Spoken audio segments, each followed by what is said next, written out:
नमस्कार, मैं हूं आपके साथ नसीम खान। इस वक्त आप मेरे साथ मेवात मीडिया न्यूज़ नेटवर्क देख रहे हैं। दोस्तों, इस वक्त मेरी मौजूदगी है राजस्थान की पंचायत खूंटेटा कला में। और खूंटेटा कला के जो वर्तमान सरपंच हैं, मैं पहले भी इनसे मिल चुका हूं, इनका एक इंटरव्यू ले चुका हूं और आज मेरी दूसरी मुलाकात है इनके साथ।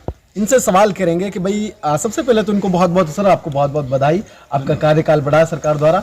एक हैंडशेक के साथ हम आपको बधाई देना चाहेंगे सर। हाथ मिलाइए एक बार। धन्यवाद सर। और दूसरी बात, मैं आपको एक चीज़ के बारे में इतला कर दूं दोस्तों। इनके कार्यकाल के दौरान जो काम हुए थे, पिछली बार जो हमने दिखाए थे वो एक मौखिक बयान के रूप में आपको जो दिखाए गए थे, लेकिन इस बार हम आपको बिल्कुल धरातल पर जाकर के दिखा रहे हैं। मैं चाहूंगा कि एक बार कैमरा चारों ओर घुमाया जाए और दिखाया जाए जो काम पंचायत में हो रखे हैं, या चाहे एक्स सरपंच ने किए हों चाहे इन्होंने किए हों। हालांकि पंचायत में अगर सरकारी जमीन और भी होती तो शायद काम और भी ज़्यादा हो सकते थे, लेकिन जगह के शॉर्टेज के कारण पंचायत में थोड़े कम काम हुए हैं। पेमेंट आ भी सकता है, लेकिन जगह की शॉर्टेज के लिए पेमेंट नहीं आ सकता।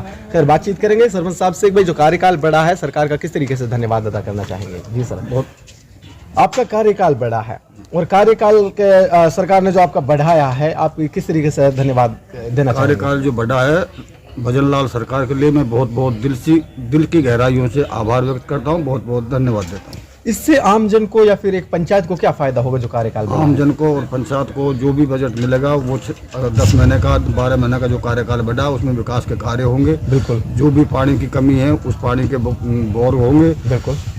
सड़क जो कमी पड़ रही है वो सड़क ही बढ़ेंगी। बिल्कुल। जो भी काम बचे हुए हैं जी, जो ये 8-9 महीने बढ़े हैं हमारे, उसमें कार्यकाल को बजट आएगा, उसमें हम पूरा करने की कोशिश करेंगे। बिल्कुल। यानी सरकार कोई फंड डालेगी और किसी काम के जरूरत अगर पंचायत को होगी तो हम उस काम को कराएंगे जो पेंडिंग काम रुके हुए थे। बिल्कुल, पेंडिंग काम जो भी रुका हुआ है हम तहे दिल से उनको पूर्ण कराएंगे। बिल्कुल। अभी मैं आया था आपके पास, मैंने आपको फोन किया तो आप बोल रहे थे कि मैं पंचायत घर में हूँ, और प्रॉपर आप पंचायत घर में मिले, एक एक्टिव सरपंच के रूप में आप काम करते हुए मुझे मिले।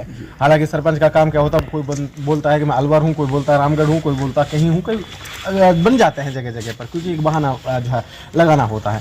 तो आपने मुझे जो वक्त दिया, और आप एक एक्टिव सरपंच भी हैं क्योंकि आप काम करते हुए मुझे मिले।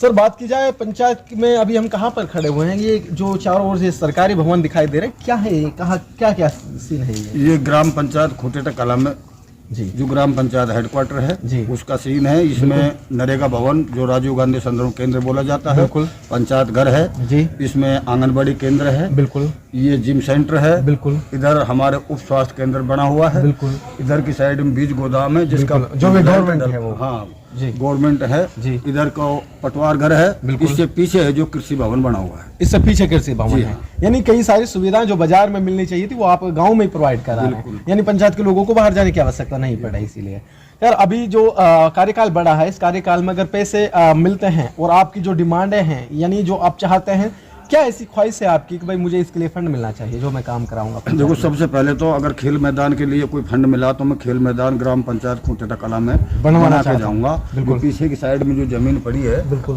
उसमें कीकर उकर खड़ी है, वो भी कोई जमीन ऐसी है जो ग्राम पंचायत के अंडर में हम ले सकते हैं। अगर ग्राम वासियों की सहमति बनी तो उस ग्राम पंचायत के अंडर में लेकर उसमें खेल मैदान बनाने की पूर्ण रूप से बरकस प्रयास करूंगा। बिल्कुल। सर, आपकी पंचायत में एक और चीज मैंने नोट की है, स्कूलों का बड़ा बुरा हाल है। चाहे तो आप अपग्रेड करा सकते हैं, चालू करा सकते हैं स्कूल। स्कूल सिर्फ एक मोराकाबास की बंद है, बाकी सब स्कूल चालू है। गुजरबास चालू है, ग्राम खूंटेटा कला में चालू है, चोरोट इस्तेमाल, तीनों स्कूल राजकीय है जो तीनों चालू हैं। और उनको अपग्रेड नहीं करा सकते? 12वीं तक कराना? 12वीं तक स्कूल ग्राम चोरोट इस्तेमाल जो बड़ा गांव है जिसमें जनसंख्या की वृद्धि है उसको 12वीं करा दिया है। बिल्कुल। ग्वाराबास जो स्कूल है वो 8वीं करा रखी है, और मारीबास जो स्कूल है उसको भी हमने 12वीं करा रखी है, लेकिन वो जनसंख्या कम है, बच्चों की हाजिरी कम है, इसलिए उसको हो सकता है अभी वो सरकार बजट में नहीं ली। सर, वैसे तो मैं आपके बारे में एक बात बता दूं, आप एक मिसाल है उन सरपंचों के लिए जो कि गांव में घोटाले करते हैं, पंचायत के साथ खिलवाड़ करते हैं, लेकिन आप एक उनके लिए एक मिसाल है कि काम किस तरीके से करना चाहिए। लेकिन फिर भी मैं एक सवाल आपसे करूंगा जो कि मैं अधिकतर देखता आया हूँ राजस्थान में होता क्या है,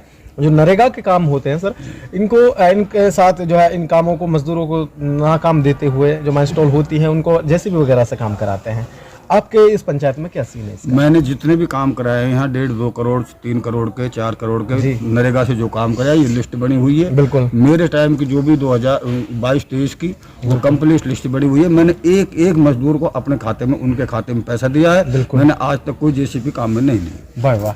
सरपंच साहब, अंत में हमारे दर्शक आपको सुन रहे हैं और एक अपील मैं आपसे कराना चाहूँगा, क्योंकि आजकल मेवात के क्षेत्र में हम हैं, यानी एक लोकल क्षेत्र में हैं हम। राजस्थान की बात की जाए, चाहे वो अदर स्टेट की बात की जाए, बुराइयां जो हैं, सामाजिक बुराइयां जैसे कि नशा या फिर कई सारी सामाजिक बुराइयां जिन पर हम चर्चा नहीं करेंगे, लेकिन उनके लिए क्या मैसेज देना चाहेंगे? हमारे यूथ आपको लाइव सुन रहा है। देखो, नशा एक बुरी चीज़ है जी, नशा बिल्कुल नहीं होना चाहिए, लेकिन जब ये ठेका छूट जाते हैं तो अब ग्राम पंचायत उसमें क्या करेगी? गवर्नमेंट इसमें ठेका कर रही है, गवर्नमेंट ठेका छोड़ रही है, उसके बाद में ग्राम पंचायत से ये कह रहे हैं कि साहब नशा मुक्ति होनी चाहिए। ग्राम पंचायत नशा मुक्ति तब करेगी जब ठेका मत लगाओ। हाँ, सरकार को इन पर सरकार अगर मान लो ठेका को छोड़ेगी नहीं तो ग्राम पंचायत अपना आप कंट्रोल कर देगी। बिल्कुल।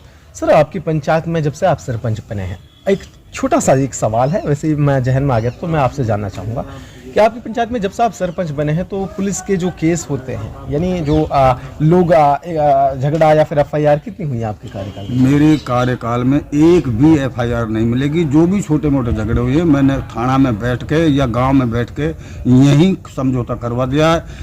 ये मेरी बगट तिराया थाना लगता है, उसमें एक भी एफआईआर मेरे गाँव की नहीं मिली। वो आपके कार्यकाल के दौरान की एक भी एफआईआर नहीं मिली? बिल्कुल एक भी एफआईआर नहीं मिलेगी। बगट तिराया थाना पर आप चलते हुए जाँच कर जाना। वाह। और सरपंच साहब, पंचायत की और कुछ यूनिक बातें आप बताएंगे हमारे दर्शकों के लिए? आपने पंचायत को और क्या क्या सौगातें दी? जैसे चर्चा चल जाती है, जैसे गांव में जो गंदगी थी उसको निकालने के लिए एक नाला का प्रबंध आपने किया, गांव में जाने के लिए आपकी जो पर्सनल आपका रिहायशी गांव है वहां जाने के लिए जो रास्ता था, जब पिछली बार मैं आया था तो वहां पर बहुत ज़्यादा दिक्कतें थी, और बरसात के मौसम में तो वहां पर निकलने में बहुत ज़्यादा कठिनाइयों का सामना करना पड़ता था, लेकिन आज हम आँख मीच करके वहाँ से जा सकते हैं। ऐसी कौन कौन सी सौगातें आपने दी है? गाँव का पानी निकालने के लिए मैंने सीवर लाइन की जी सौगात दी है। बिल्कुल। सीवर लाइन डलवाने की कुछ तो डलवा दी है, कुछ बाकी रह रही है। जैसे ही बजट आएगा मार्च में उस सीवर लाइन को पूरी कर दूंगा। जो पूरा पानी जो गंदा है गांव का वह बाहर निकाल दूंगा। और जो भी ये रोड जो फूटा हुआ है ये बाग के चौराहे पर, उसमें PWD से मैंने वो पूरा का पूरा सीमेंटेड रोड करवा दिया है। ये साहब से बात करके आपने अपनी तरफ से पूरी मेहनत की है। जी। चलिए, तमाम बातचीत के लिए बहुत बहुत शुक्रिया सरपंच साहब, आपसे मिल करके बहुत अच्छा लगा। खैर दोस्तों, ये थे हमारे साथ खूंटे टकला के सरपंच साहब, जिन्होंने काम, अगर मैं गिनवाने को बैठूं तो मुझे यहाँ पर शाम हो जाएगी, क्योंकि काम भी इतने सारे किए हैं। जो मेन सवाल है, जो हमारी मूलभूत जो अधिकतर सारणी होती है सवाल करने की, वो ये थी कि मैं पहली बार जब मैं इनसे मिला था तब उस टाइम मुझे इनका काम जो है बहुत अच्छा लगा। इन्होंने जो उस टाइम प्रोग्रेस में था काम, लेकिन अभी जो कंप्लीट हो चुका है, कार्यकाल भी बढ़ चुका है, तो इस बाबत हम इनसे मिले।